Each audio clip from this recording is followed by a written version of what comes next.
Welcome back to Tartarian Tales 66, and it's been a while, but I've got a good one here today, and it combines mythology with ancient times, something pretty much almost 1,000 years ago. This hero, Ilya Muromets, from 1,000 years ago, he lives on in fairy tales, in different folk tales, in different they found different things where they link. His history is very mysterious, and it's one of those really ancient stories that comes from Russia and the Russian region that just yields towards the vision of a world and a civilization 1,000 years ago. That's just amazing and totally different than what we expect 1,000 years ago, because there's so much lost time, and you hear about different characters, different stories, different places, different buildings built at these times, but all the gaps in between are so vague and so hidden and so mysterious that we really don't know. So it's just every little bit that we can to kind of paint our vision of the past, I feel, is important. And so I came across this. This is what sparked this and made my discovery of this guy. Nuns at the walls of the Trinity Cathedral, Vladimir, Russia. But look at the bottom. There's the nuns, and then there's a guy with like a cloth over his head in the middle. So I don't know what these nuns are doing. This building looks amazingly old, and I read this part, which I'll read right now, because this is what triggered the entire video that you're about to see and led me on the chase. So it says, nuns at the walls of the Trinity Cathedral in the 1900s. Murom is one of the oldest cities in Russia. In the 9th century, Murom was the easternmost settlement of the East Slavs in the land of the Finno-Ugric people called Muromians, and mentioned as early as 862, a trading post from Volga, Bulgaria to the Baltic Sea.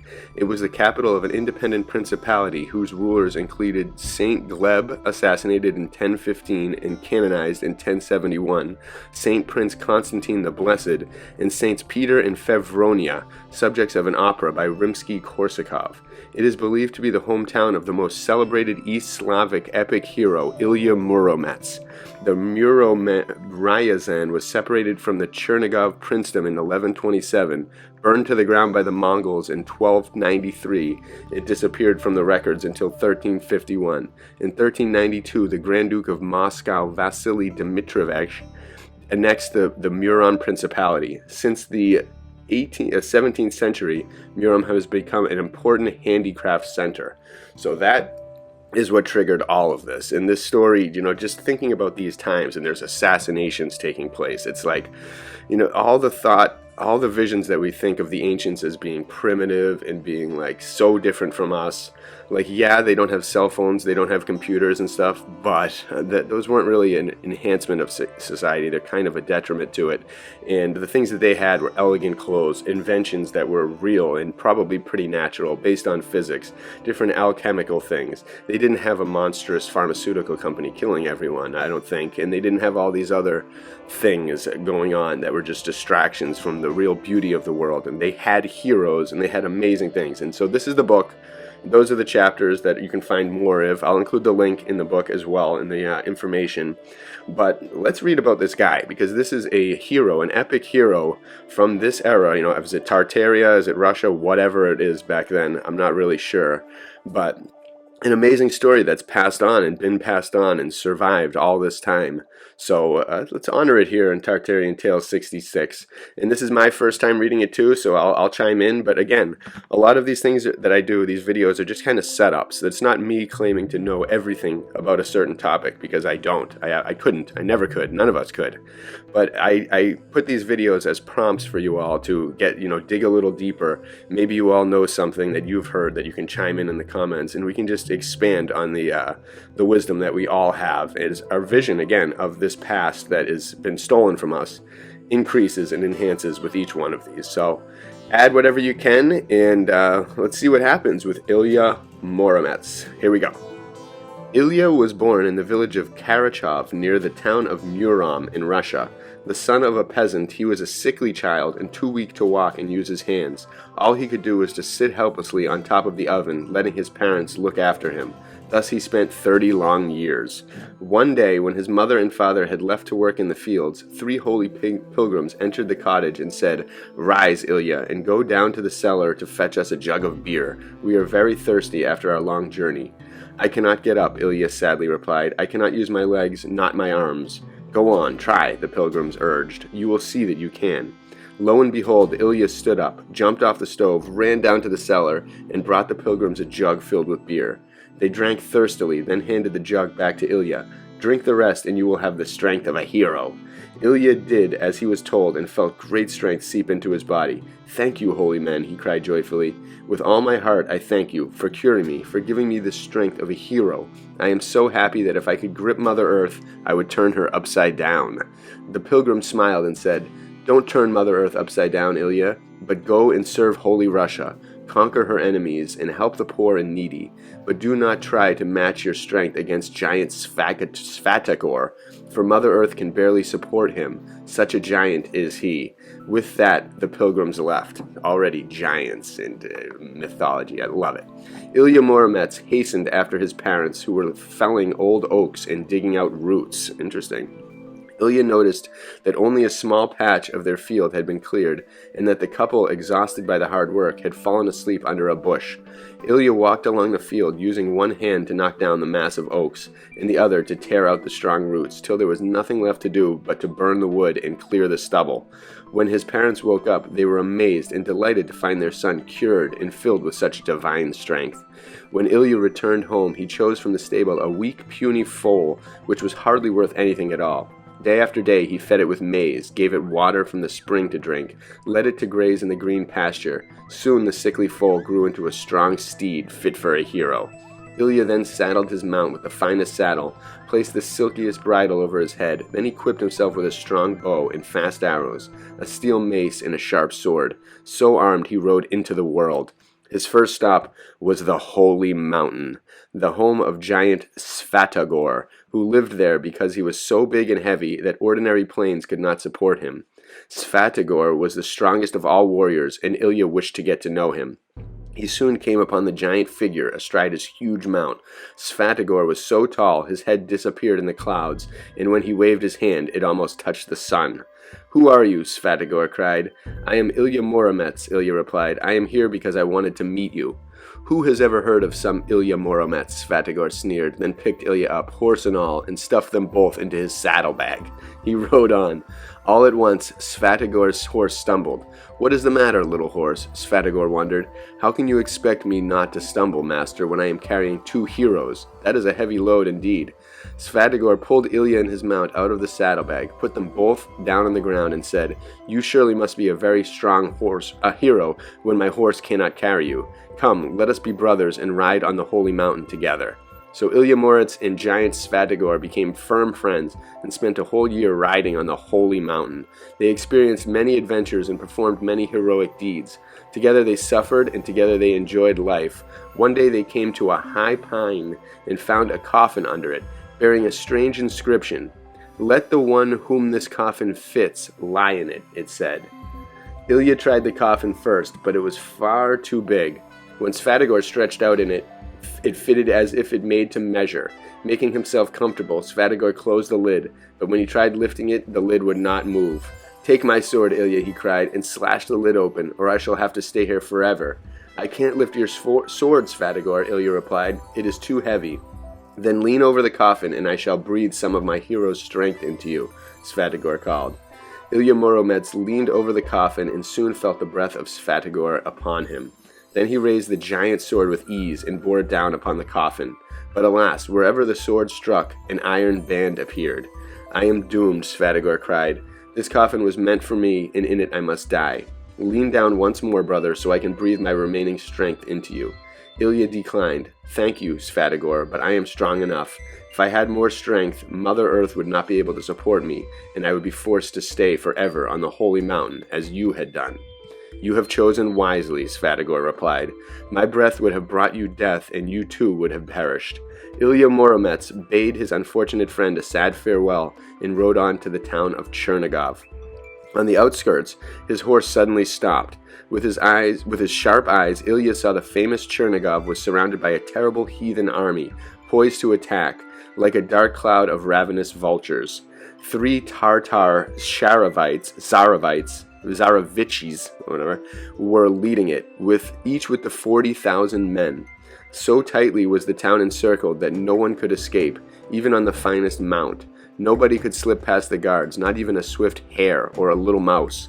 The only thing which escaped from Chernigov was the sound of the weeping peasants, trapped and waiting to die sooner or later behind the town walls. Anger flamed in Ilya's heroic heart. Tearing a green oak out of the ground, he swept upon the Tartars.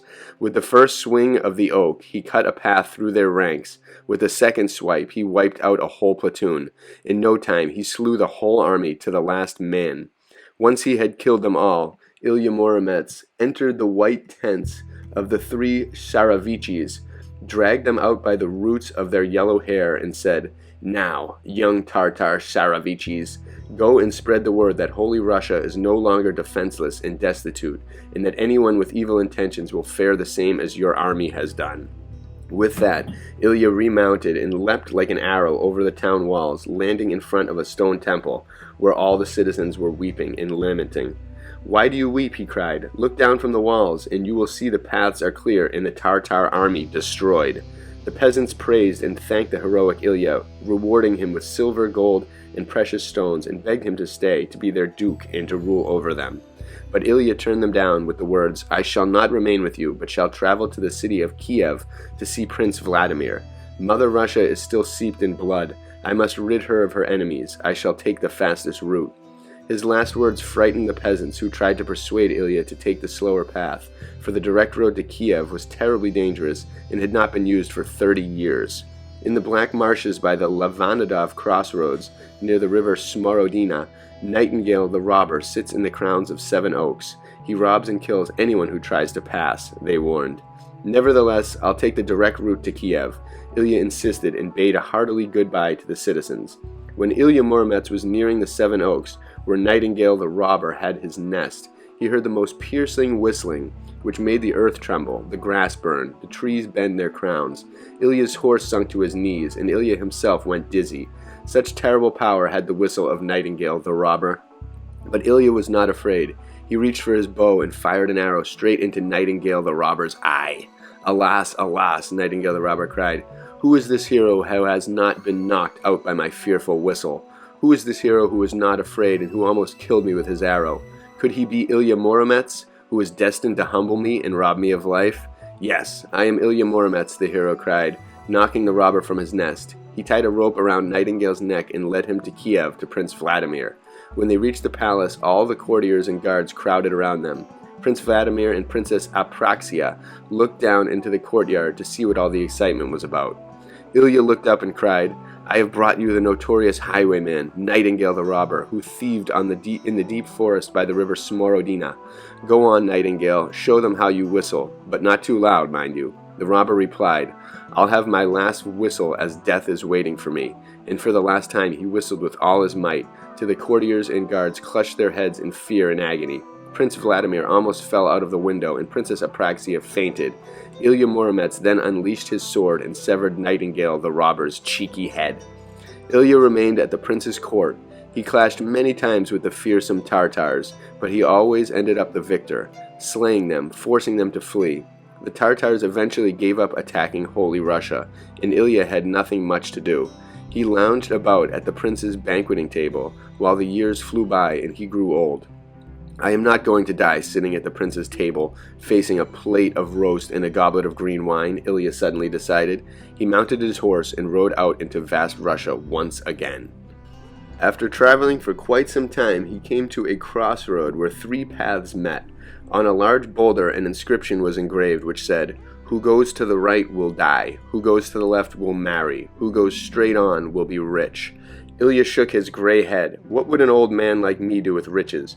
What use would be a marriage? I shall die in battle like a true hero," and he turned to the right. He had not traveled very far when he came upon a camp of robbers. There must have been 500 of them at least. They surrounded Ilya, swearing and shouting, and tried to pull him off his horse. Ilya laughed and said, "So you want to rob an old man, you thieves? Then wait, I'll dismount." Climbing down, Ilya took off his cap and swung it round, belting the scoundrels. With one swipe, 10 were dead. With the second, 20 were turning up to their toes. With the third, 40 were pushing up the daisies. The rest of the thieves sank to their knees and implored, "Don't slaughter us all, Ilya. You can have all our gold, silver, and jewels, but please spare our lives."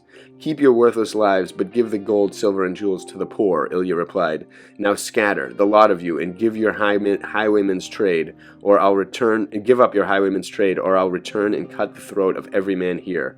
The robbers ran in all directions, and Ilya returned to the crossroad, where he added to the inscription, "I went to the right, but I did not die." Then he turned to the left. When he had gone a little way, he came upon a magnificent palace. A woman of uncommon beauty was waiting by the gates. "Come with me, Ilya," she cried, beckoning him to follow. "I have yearned for you for so long, and I so want to be your wife." "An old man like me?" Ilya smirked. He was led to a beautiful chamber where there was a bed piled high with soft feather mattresses. Instead of climbing into the bed, Ilya gripped the white hands of his enchantress and threw her onto it. The bed turned upside down, and the beauty fell into the cellar. "So that was the wedding you had in mind?" Ilya roared, whilst he helped his enchantress out of the cellar. Then he pulled out 40 kings and princes, 40 czars and tsarevichis, and 40 strong Russian heroes. He left the lot to look after themselves and returned to the crossroads and added to the inscription, "I went to the left and I did not marry." Then he took the center path. After riding for some time, he noticed a huge boulder by the roadside on which it was written, "Who moves this boulder will be rich." Ilya gripped the boulder with both his hands, but it did not move. But when, with all his strength, he pushed against it with his shoulder, the boulder rolled away, and where it stood was a chest filled with gold. Ilya loaded the chest on his mount and returned to the crossroads, where he added to the inscription, "I went straight on, but I did not become rich." For Ilya used some of the gold in the chest to build a large temple and gave the rest away to the poor. So I wonder what that temple is and how much of this is true, as well as how much of it through time has gotten changed. You know, at some point it's easy for them to change the Tartars to become the enemies, but maybe they were the nomadics, and there was this Russia before. Any of these things could have changed over a story 1,000 years old, but also very interesting to see this particular perspective and to see a children's story about this kind of stuff with the giants involved, the holy mountain, all of these different concepts that seem to have been a part of every story in the past that are still a part of stories nowadays, but they're not taught about, they're not talked about by anyone but the people in our community who see it for what it could be and what is most likely being hidden from us. All these different things, just very good. I love folktales. I love how they travel on. I love just the thought of people continuing stories on in the oral tradition, telling your grandchildren, telling them in ways that make them listen, make them never forget. And then again, it's a game of telephone, 1,000 years old. How many times has the story been rewritten? This particular book of folktales was compiled around the 80s, I believe, or the 70s. And they got them from all over the place and from different places. Some of the stories were written on caves that they have in this. Some of the fairy tales, some were written in books that survived. Some were written and just told by stories and told by people and passed on and passed on. So when that happens, you really never know what the truth is and how much has been shifted. Take all of our books, for example. But either way, there's something here. Ilya Muromets, there's always kind of archetypal lessons to learn from stories like this, and all the reading in between the lines of the things that happened, and just getting a glimpse of this world 1,000 years ago and realizing that it's not so far different from ours now is a great realization. People are always the same. There's just been a lot of things they've subtracted. So let's keep figuring it out and experiencing all this beauty. All of these concepts of the giants, of the holy mountain, of the ancient lost civilizations, of the architects and builders of magnificent temples that still stand, all of these things and aspects need to be discovered and are waiting for us. We can feel that this energy is still alive. It has not fully perished. It may have perished from this realm or disappeared for a little bit, but it's still there, underneath and beyond the poles. Its energy still reaches us. That's why we are all so confident that there is more to be found and to be discovered, and that is being hidden, because we hear these stories continue to survive, and they just initiate that little bit of spark that's left inside us, in our DNA, that's just traveled through time, that knows how grand and perfect reality is and yearns to get back to it. Let's do it. Bless you all.